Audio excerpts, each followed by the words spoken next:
Hello viewers, మీరు ఒక మంచి వెంచర్ అంటే మంచి పెట్టుబడి, ఆ పెట్టుబడి ఎలా ఉండాలంటే రేపటి నా పోతే మీ ఫ్యూచర్ ఇమీడియట్గా మీ పిల్లలకు అవ్వచ్చు, అంటే మీ పాప అవ్వచ్చు, మీ బాబు అవ్వచ్చు, బాబు స్కూల్ పరంగా చదువుకోవాలన్నా, రేపు కాలేజ్కి వెళ్ళి చదువుకోవాలన్నా, లేదంటే ఏ యూఎస్ఓ ఏ యూకేనో వెళ్ళి చదువుకోవాలన్నా, లేదా మీ చేతిలో ఉన్న అమ్మాయికి ఒక మంచి మ్యారేజ్ చేయాలన్నా, ఈరోజు మీకు బర్డన్ అనిపించి ఆ బర్డన్ కాస్త రేపు ఒక 5 ఇయర్స్ తర్వాత, 10 ఇయర్స్ తర్వాత, 15 ఇయర్స్ తర్వాత ఆ రోజు దర్జాగా మీ కూతురు చేతిలో ఒక ప్రాపర్టీ పెట్టాలంటే మాత్రం ఈ ప్రాపర్టీ ఎక్సలెంట్ ప్రాపర్టీ అని అయితే నేను చెప్పగలను. రేపు నాబోతు మీ అబ్బాయి చదువుకి ఒక యూఎస్ వెళ్ళాలంటే ఆ చదువు కట్టాల్సిన ఏమైతే డిపాజిట్ చేయాల్సిన అమౌంట్ ఉంటుందో ఆ అమౌంట్ కట్టాలని రేపు నాబోతు మీకు ఎటువంటి బర్డెన్ కాకోకుండా ఈ యొక్క ప్రాపర్టీ డాక్యుమెంట్ ఏమైతే ఉంటుందో ఈ డాక్యుమెంట్ తీసుకెళ్ళి మీ బ్యాంకులో పెట్టినా కూడా మీకు ది బెస్ట్ అమౌంట్ వచ్చేటట్టు ఉండాలంటే మాత్రం నేనేమంటానంటే ఈ ఐకానిక్ 6 అనే వెంచర్ గురించి అయితే నేను చెప్పగలుగుతాను అనమాట. ఆ కనిపించే వెంచర్ ఐకానిక్ 6. ఈ ఐకానిక్ 6ని మనం సింపుల్గా ఇంకోటి ఏమనొచ్చు అంటే హైవే వ్యూ వెంచర్ అనొచ్చు. ఆ హైవే ఏమైతే కనిపిస్తుందో ఇక్కడ చూడండి, మీరు గమనించండి క్లియర్గా. ఈ ఏమైతే వెహికల్స్ అన్నీ పాస్ అవుతున్న వెహికల్స్ మొత్తం నేషనల్ హైవే 44 అనమాట. అంటే సింపుల్గా మనం బెంగళూరు హైవే అనొచ్చు. ఈ బెంగళూరు హైవే వచ్చి మనకి శ్రీనగర్లో స్టార్ట్ అయ్యి కన్యాకుమారిలో ఎండ్ అవుతుంది. ఒక 10 స్టేట్స్ని కనెక్ట్ చేసుకుంటూ, ఇంటర్నేషనల్ ఎయిర్పోర్ట్స్ని కనెక్ట్ చేసుకుంటూ, అంటే ఒక 4,112 కిలోమీటర్ డిస్టెన్స్ని కవర్ చేస్తున్న హైవే.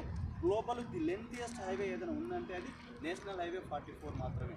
దట్ ఈ నేషనల్ హైవే 44 అనేది షాద్నగర్ టౌన్ ఏమైతే ఉందో, మున్సిపాలిటీ ఏమైతే ఉందో, రంగారెడ్డి డిస్టిక్లో ఉన్న షాద్నగర్ మున్సిపాలిటీ ఏమైతే ఉందో ఆ మున్సిపాలిటీని కవర్ చేసుకుంటూ ఆ షాద్నగర్ టౌన్కి మిడిల్లో నుంచి వెళ్తున్న హైవే అనమాట.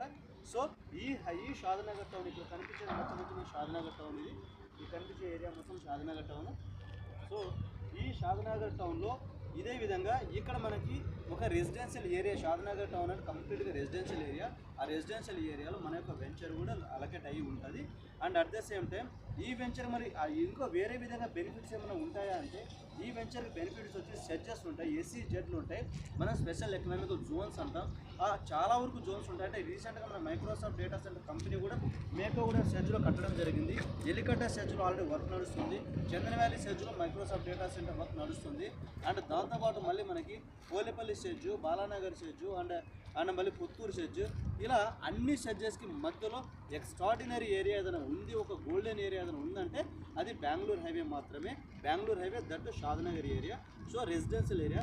ఈ షాద్నగర్కి వెరీ నియర్, జస్ట్ ఒక 3 మినిట్ డిస్టెన్స్లో మనం షాద్నగర్ టౌన్ చేరుకుంటాం. 5 మినిట్ డిస్టెన్స్లో వచ్చేసి షాద్నగర్ రైల్వే స్టేషన్ చేరుకుంటాం. అదే 5 మినిట్ డిస్టెన్స్లో వచ్చేసి మనం ఇక్కడ మన గూర్గుల రైల్వే స్టేషన్ ఉంటే రైల్వే స్టేషన్ చేరుకుంటాం. ఇలా అన్నింటికి దట్ ఎంప్లాయ్మెంట్ జోన్ ఉన్న ఏరియాలో మనం ఉన్నామన్నమాట. సో ఇలాంటి ఏరియాలో